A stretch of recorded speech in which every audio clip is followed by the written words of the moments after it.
Hello, YouTube. I hope everyone had a beautiful return of the sun yesterday. It was my birthday, the big 5-0. Let me tell you, the old belief systems of what turning 50 meant are not even in my energy. I feel younger than I have ever felt in my life. I feel younger now than I did when I was 18 and had this weight on me of what am I going to do with the rest of my life? I have to figure out what I want to do with the rest of my life. And it's so heavy. I have never felt this light or young, and I cannot wait for 2021. And I wanted to share this experience I just had on my walk. I'm going to let you look at the trail today. So you have to look at my mug. Plus this trail just feeds my soul. There's something about this ridge that I just love. It's like protection. It's protecting me. And then the water on this side, helping me release emotions, helping emotions flow easier, helping energy flow easier. Life force energy just flows for me when I'm here. Whew. So anyway, I do Akashic records readings. I am actually a guardian in the Akashic Library. What that means is, well, for me that resonates because all growing up I wanted to be a librarian. And I know they don't call it that anymore, but I still like that term. I always wanted to be a librarian. I was bullied a lot as a kid, pretty much from day one stepping on the school bus for the first time. I was a magnet, and I had been bullied before that, but I lived a pretty secluded life until then. And even then, I went to a very small school in a very small town. Princeton, Minnesota. Look it up. It's very small. It was a lot smaller 45 years ago. So anyway, I was raised, really close to my mom's hip. And so there wasn't a whole lot of opportunity to be bullied. But when I started school, bam, I was a magnet immediately. I can't turn the camera around, you guys. I don't want to be rude and point it at people. There's still ice here. It's 65 degrees today. I'm walking in shorts. Day after Christmas. Anyway, stop babbling, Wendy. Lost my train of thought. So yeah, I was bullied a lot as a child and, never knew why. Never understood why. Never really got that. Hi, sweetie. Never really got that I was different until much later. I just knew that I felt very out of place everywhere. Like waking up in the morning in my skin, I was out of place. Something wasn't right. And so, I don't remember. Oh, anyway, okay, so, where was I going with this? So I always wanted to be a librarian. Well, in school, in the 70s, and even into the 80s, it was a much more relaxed atmosphere. I'm not saying it was perfect, but it was much, much more relaxed than it is now. And especially in small town, which I went to school in many small towns in Minnesota. And that helps. Just a small, more family-like environment. And so when I was also incredibly smart. And I don't say that to brag. I understood stuff out of books. I got it. I understood it all. And I was always the first one to finish my work. And so I got into the habit of asking to go to the library whenever I would finish. And they always let me because I was a good student and I was quiet and I didn't cause trouble. So they would always let me. So I lived in the library and I would hide. There was this little room that was full of I want to say it was like they separated all the books for girls into this one little room, young girls, preteen and younger. And so I feel like I read every book in there. But it was this little alcove that I lived in, and I would sit in there and read. And so I always wanted to be a librarian because I just wanted to live in that safe place. And then when I had a beautiful mentor who didn't even know anything about this, about me, tell me that my guides told her that I am a guardian in the Akashic Library, I cried. I was like, yes, thank you. That's exactly where I want to be. And so I started connecting to the Akashic Library and took a course and learned how to read, learned how to go in, learned how to help other people, learned how to help myself, but then learned how to help other people too look at their soul's book and heal through it. Sometimes awareness is enough. Sometimes there's a soul fragment. Sometimes there's more to do in there, but it's always a beautiful experience. And so anyway, I was walking, long story short, that was a long story long. I was walking today, and normally I have the whole process. I have a prayer I say to get me focused into the library. And suddenly while I was walking, I just knew I was already there. And I've had this fear, this I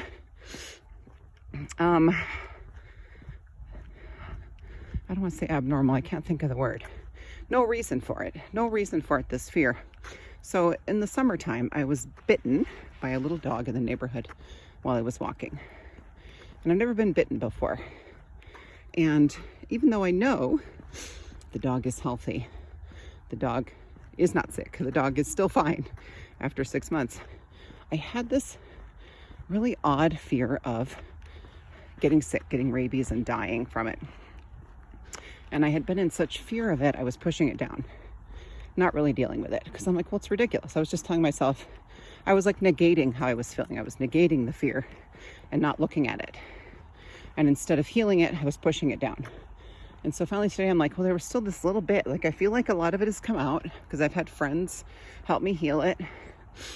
And there was just this little bubble left. And so I just suddenly knew I was in the records. And Merlin is my guide in the records. Of course, Archangel Michael is always with me. And Merlin. And then I have Mother Mary. So I have the 3 M's. Merlin, Mary, Michael. And I said to Merlin, okay, show me. There has to be a past life here with this rabies thing, because I know I don't have it. So show me this life where I died of rabies, clearly is what had to have happened. Instantly, the images started coming and the emotions and the life. And I saw myself, oh, the trail's closed. Well, I'll go as far as I can. And instantly I saw myself. And I was young. I was 19, 20. But I was a young pregnant mother. I had a little boy. I had a husband and I was pregnant. And I'd been bitten by, I don't know if it, yeah, I'm getting a feeling it was our dog. Okay, so our dog had been infected and my husband didn't want to put him down or didn't think it was necessary, and I was bitten feeding him or something. And my young husband, who was incredibly stubborn, refused to believe that it was rabies and refused to take me to the doctor, and basically watched me die in our bed. And I see like this little shack that he built, very much like Little House on the Prairie, if you ever watched that show.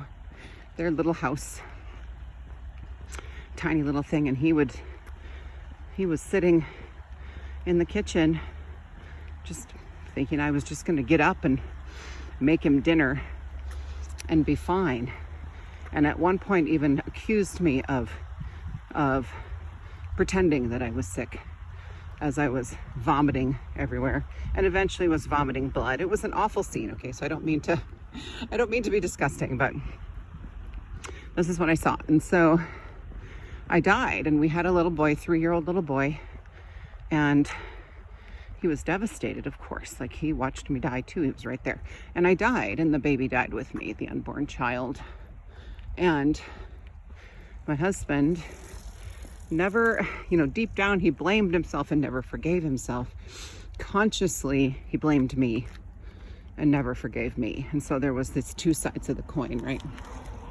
And so he lived with that, and this little boy lived without a mother and with a very bitter, resentful, not loving father, unfortunately. And so I'm there as me, right? As this fucking epic 50-year-old goddess. I'm there, and I sat on the bed right before she died, and I held her hand and I said, it's okay. You can let go. Let go of this life. It's over. And these people are going to be fine. Your little boy is going to be fine. Of course, he was right there and he could see me. He could see me, and he was standing at the foot of her bed, just really scared. And I talked to her, and then I kind of wrapped my arms around her as she lay there. And when she died, I just held her tight, and she turned into this beautiful glowing crystal of light, and she went right into my heart. And so I was able to reintegrate that soul fragment, which I hadn't done yet. And then I'd never done this before. Then I looked at the little boy and I said, it's okay, sweetheart. And I said, she's free now. She's not in pain anymore. And you're going to be fine. And I told him, I said, take care of your daddy. Take care of your daddy. But one day you're going to need to go on your own path. You're going to need to leave here and follow your own path. And it's very important that you do this. And I don't know why I was telling him that. It was just coming. And so I said, he's going to be fine without you. Just know that he loves you. He just doesn't know how to express it. He just doesn't know how. Don't hold that against him. But you'll know. I told him, I said, you'll know. You'll know when it's time to go. And you go live your own life. And I said, you're going to be fine. Just remember, your mommy is free and she's always here with you. And so I gave him a hug, and he turned into a little glowing crystal. And I thought, well, that's not me. That's not mine. And I saw it float and go into my youngest boy's heart.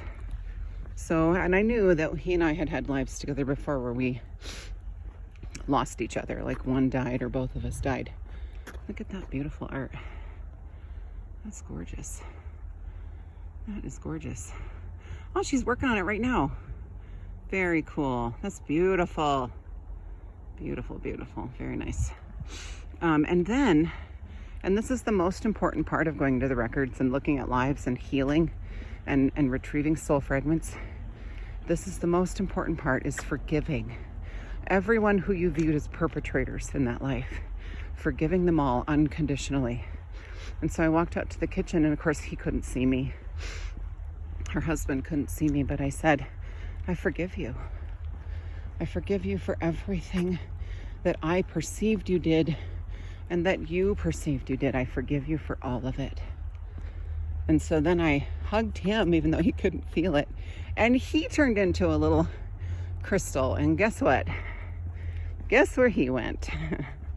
Right into my husband in this life's heart. Right into his heart. So that was a soul fragment for him. Returning home.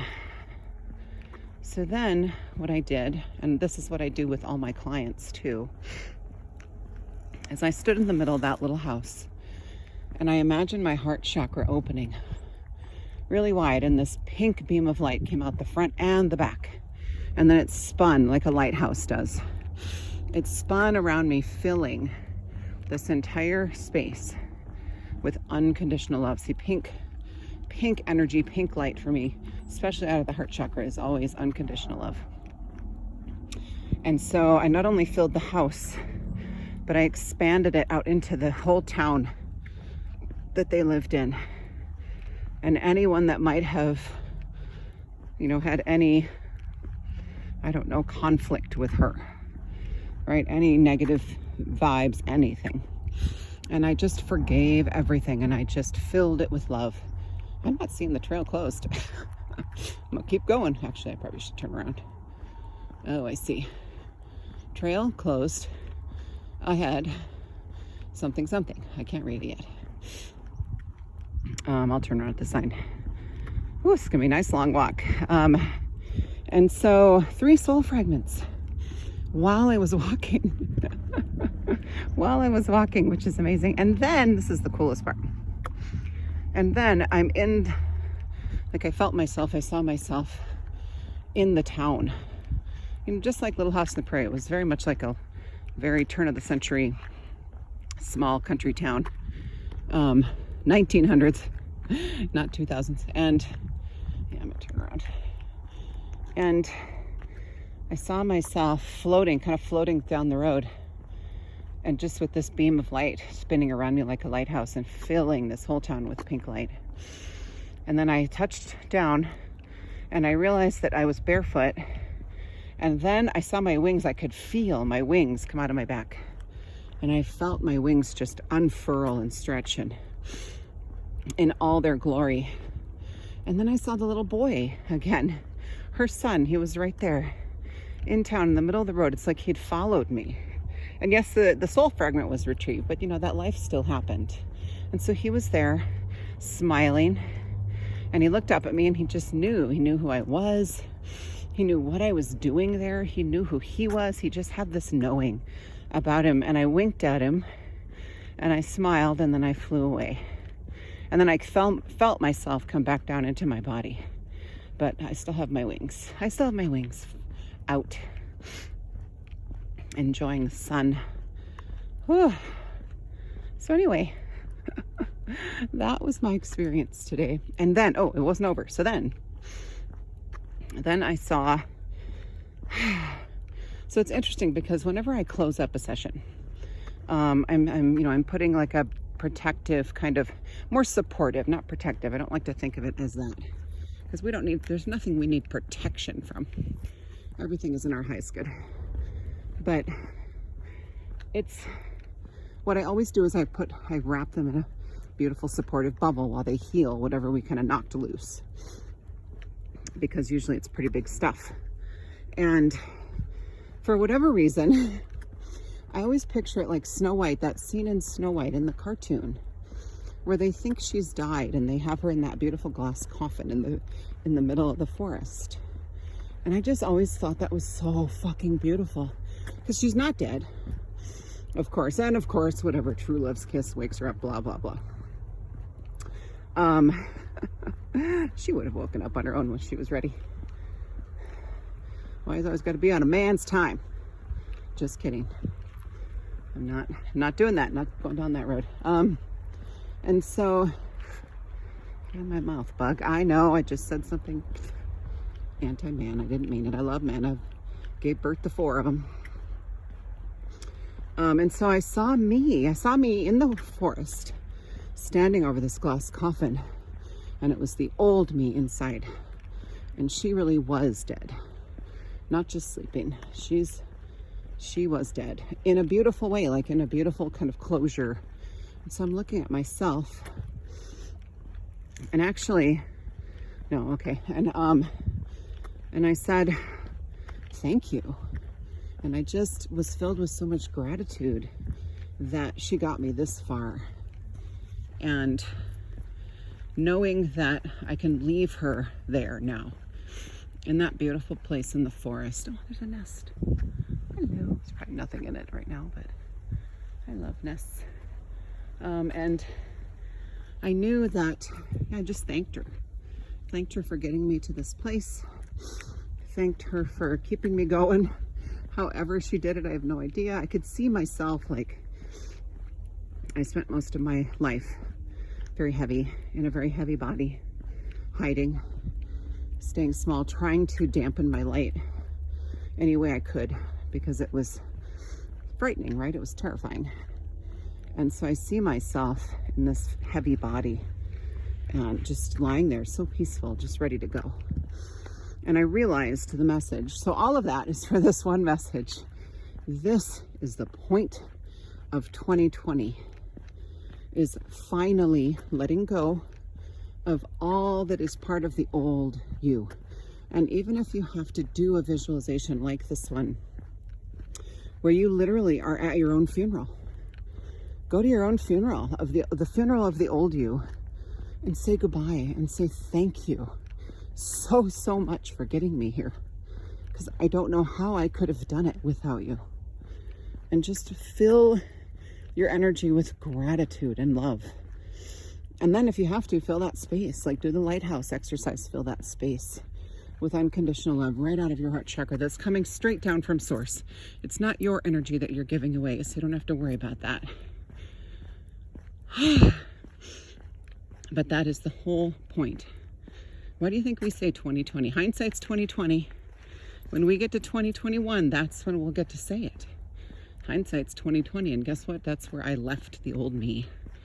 And now, in hindsight, I realized it was all a beautiful process. Beautiful, beautiful process to get here. And the only reason we feel pain and misery and depression and anxiety is because we're resisting it. Because it's all we know. And it's not our fault. The worst thing we can do is beat ourselves up about the resistance. If you can allow the resistance, that helps the resistance break up and release and heal. But if you have gone through a lot of resistance the last few years, just know that you are so not alone. Like I am already to the point where I have a spiritual business. I have several clients that I see on a regular basis. I'm really stepping into my own with my gifts and my abilities, and they're just opening up like tenfold every other week. I feel a brand new, like I uptick a level.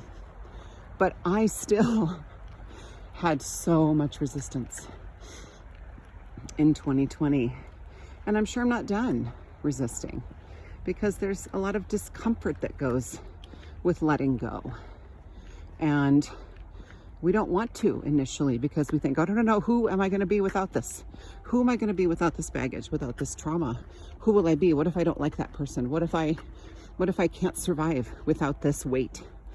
What if I float away? I think that was legitimately one of my fears. What if I took care of myself and then just floated away? What if I couldn't be here if I didn't weigh 260 pounds? What if I couldn't do it? What if I didn't know how to exist? Because I've never known how to exist. So I'm gonna walk by these lovely young people. Give me a minute here.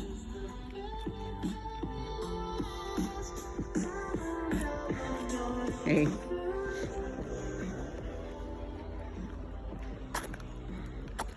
Cool, good song. So lots of fishermen, lots of people fly fishing. Very cool.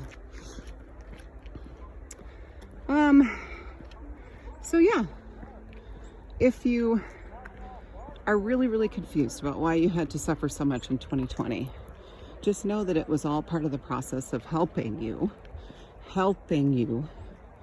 let go of the resistance so that you could let go of the old you. Because 2021, let me tell you, we're not there yet, you guys. We're still in transition. But we're really going to start feeling these new energies, this new level of joy. Okay, it's a new level. What we're moving toward is lives where most of what we're feeling is joy and abundance and harmony and love. Hi. And the tough spots will be the little things dropped in. What we've experienced thus far, right up until now, is the opposite. Where we're kind of, maybe a lot of you can say, okay, well, it was kind of even keel. Think about it, even keel is a flat line. You might as well have been dead. You might as well have been in a coma. That's kind of how I lived my life. But it was, a lot of, oh God, how much more awful can it get? And then the joy sprinkled in. And I don't know about you, but I'm ready to flip that bitch. Time for the other side of that coin. And that's where we're headed. But it's a transition. It's a process. And so we just have to learn to let go of resistance, to allow. It's not about letting go of resistance. It's to allow it. Allow the resistance to come in. Don't beat yourself up about it. Allow yourself to be in resistance. Allow yourself to Well, even allow yourself to beat yourself up. Just allow it all and just surrender to whatever comes as best you can. I promise if you've made that decision at the soul level to experience this, to go through this whole thing, then you'll be here. You're not going to go anywhere, no matter how tough it gets. So, yeah, I want you to be here. Come on, hold hands with me. Let's go. Let's jump. Let's jump off the cliff together, because you know what? We've got wings. We know how to fly. We just forgot. We forgot because everybody started to tell us at some point that we couldn't. I don't know. You don't have wings. You don't know how to fly. You don't know how to take care of yourselves. You need to be controlled or you won't survive as a species. That's what's dying with 2020. And it's time we let it. It's time we let it go. It's time we all attend the funeral for the old world. Okay, and it's going to be a beautiful celebration of life, of the energies that we no longer need, that can no longer exist in the new reality. That old matrix is gone. The new reality is here, and it's going to be epic. It's going to be so good. We can't even fathom how good it's going to be at this point. And so I'm excited. I'm super excited as I embark on this, well, really the beginning of my 6th decade here. I'm ready to feel every fucking moment, good and bad, and allow and surrender and trust. So, come with me. This journey is lonely enough, right? Even when we're surrounded by people, if we're surrounded by people who don't get us, who don't understand what's happening in the world with the energy and with the galaxy and it's so fucking lonely. It's devastatingly lonely at times. And I've been there. I have been in the pit where I was literally making plans to be done. How would I do it? How would I go? How would I leave? How would I do it so that my children didn't find my body?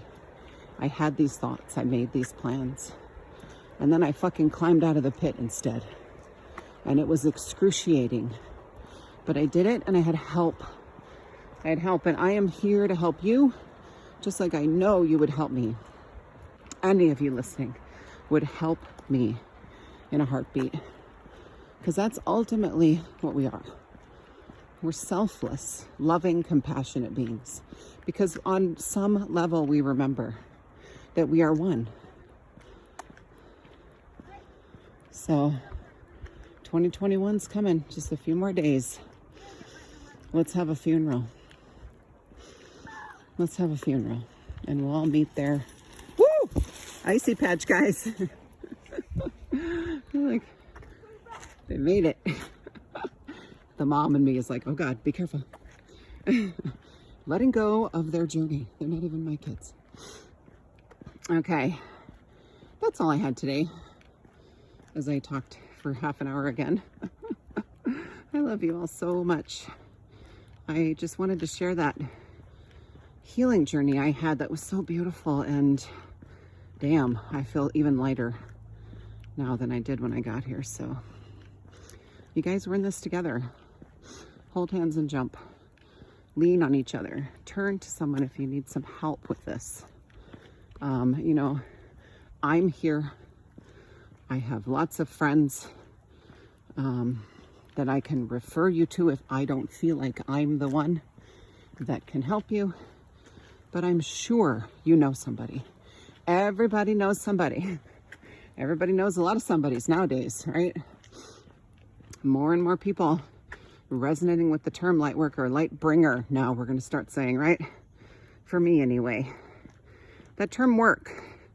We'll shift it eventually. Right now I just want to say light bringer, so that light worker, it just feels heavy to me right now. It's like, oh, I can't do it. It's too exhausting. It's too much work. But light bringer, I'll just do that no matter what I'm doing. during my day. I'm bringing and emanating light. So that sounds easy. Yeah, you know somebody. You know you do. And, you know, if you are that somebody for other people, you know, put yourself out there. Start speaking your truth. Share with people what you do, what your gifts are, what your abilities are, so that they know when it's time, they can turn to you for help.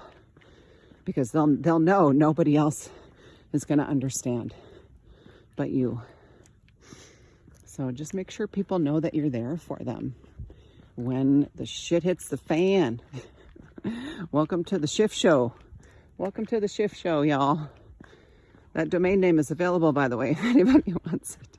I thought about buying it. I own enough already. Somebody buy it, make it an epic website for light bringers. Welcome to the shift show. I love you all. See you next time.